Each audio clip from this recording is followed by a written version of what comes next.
Welcome to WCrypto. Hello, my friends. Welcome back to WCrypto.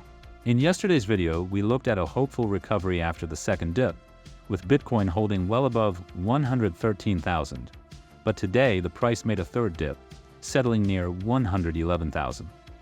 Even as someone who has been confidently optimistic for a long time, I have to admit, the chart is showing some clear weakness now. So, let's zoom out to the daily time frame.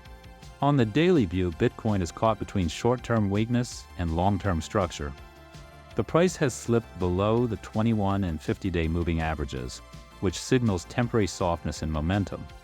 However, it's still hovering just above the 200-day average, around 108,000, a level that continues to define the overall upward structure.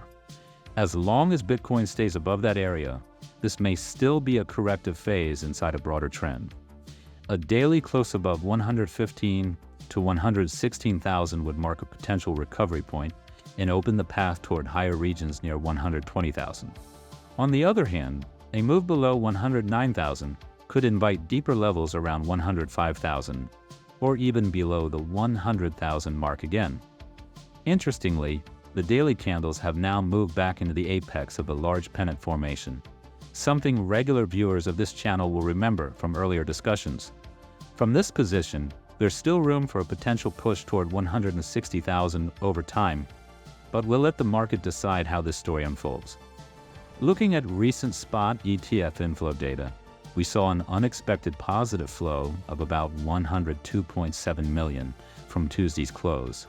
BlackRock reported a reduction of around 30.8 million, while three others, Fidelity, ARK, and Bitwise, recorded inflows. This is quite the reversal from the recent pattern where BlackRock was typically leading the inflows.